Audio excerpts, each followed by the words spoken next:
On va parler d'Adrien, mais dans un tout premier temps, je te propose de réagir à une première vidéo. J'ai 3 extraits avec Adrien à te proposer aujourd'hui, Mélodie. Et tu regardes et puis tu me dis juste après. Et toi, par exemple, avant de te marier avec Mélodie, est-ce que tu t'es senti la liberté de te rapprocher d'autres femmes? Alors moi, je suis pas exemplaire, loin de là. Mais c'est vrai, et je l'assume. J'ai eu une aventure, notamment avant de me marier, quelques mois, quelques semaines avant. Quelques mois ou quelques semaines avant? Parce que c'est différent. Quelques semaines. On va dire quelques semaines. Ça s'est terminé quelques semaines avant. Et est-ce que tu considères que tu as trompé Mélodie, que tu ne connaissais pas donc à ce moment-là? Non, absolument pas. Et à Mélodie, est-ce que tu lui en as parlé? Non, déjà, elle m'a pas posé la question. D'accord. Ok. Parce qu'en fait, on rebondissait sur la polémique entre Solène, Mathieu, Romain. Et je lui demandais si lui avait vu d'autres filles avant de se marier avec toi, à partir du moment où il savait qu'il participait à cette émission et qu'il allait donc prochainement se marier, même s'il ne te connaissait pas. Et pour le coup, il a été honnête. Il a été honnête, effectivement. Voilà. Et donc, je ne vais pas te paraphraser ce qu'il vient de dire, tu l'as très bien entendu. Ok. Alors effectivement, je n'étais pas au courant de cette aventure. Je peux comprendre que ce ne soit pas de la tromperie pour lui. Après, je n'ai pas du tout la même façon de voir les choses. C'est-à-dire que moi, alors quand on sait que l'on va se marier et quand on se marie, il y a plusieurs mois. On apprend ça au mois d'avril, on se marie au mois de juin. D'accord. Et moi, je m'étais conditionnée à me dire je vais me marier.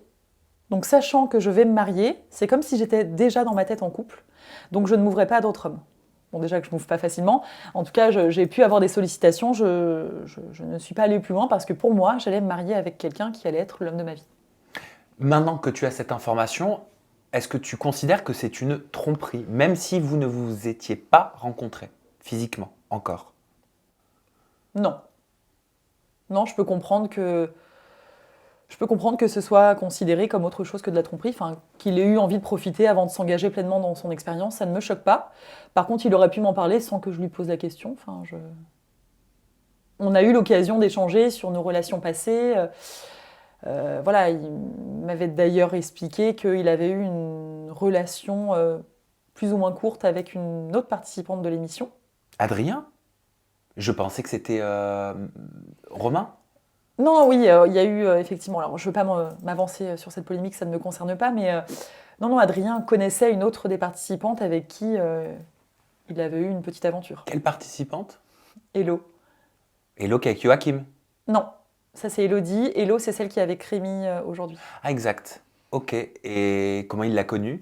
Je ne sais plus vraiment ce qu'il m'a dit, donc là encore, je ne veux pas m'avancer. Mais voilà, je sais qu'ils se sont fréquentés. Parce que moi, je me permets par rapport à cette histoire entre Solène, Mathieu et Romain, ce qui est arrivé à mes oreilles, c'est que pendant les castings masculins, certains garçons, donc futurs mariés, auraient réussi à savoir quelles étaient les futures femmes de qui. En consultant les bancs, c'est ça? Non, c'était pas en consultant les bancs? C'est-à-dire en de la consultant mairie. les bancs. Je crois que 15 jours ou 10 jours avant les mariages, on peut, en consultant les bancs de la mairie, avoir le nom des personnes qui vont se marier. D'accord, donc c'est comme ça qu'il l'aurait su. Pour moi, c'est comme ça qu'il l'aurait su. Adrien, selon toi, comment il aurait eu connaissance de la participation de Hello à Marié au premier Alors regard? parce qu'en fait, leur relation date d'il y a bien longtemps. Ah, ils se connaissaient vraiment d'avant? Ils se connaissaient vraiment d'avant. D'accord. Et en discutant, ils ont appris qu'ils participaient tous les deux à l'expérience. Donc c'est pas du tout dans le cadre de Marié au premier regard qu'il y a eu cette fameuse relation entre eux, c'était bien avant. Et ils ont découvert à tout hasard qu'ils se connaissaient et qu'ils allaient participer à la même expérience. Mais donc je comprends qu'il peut y avoir des failles. Il y a des failles alors, on peut savoir. Ah oui. Mais après, c'est dommage de ne pas jouer le jeu. Donc volontairement, des participants n'ont pas joué le jeu? Je sais pas. Je pense effectivement que volontairement, ils n'ont pas joué le jeu. Ou alors, ils ont pas pu tenir, ils voulaient absolument briser le suspense. Mais je trouve ça dommage.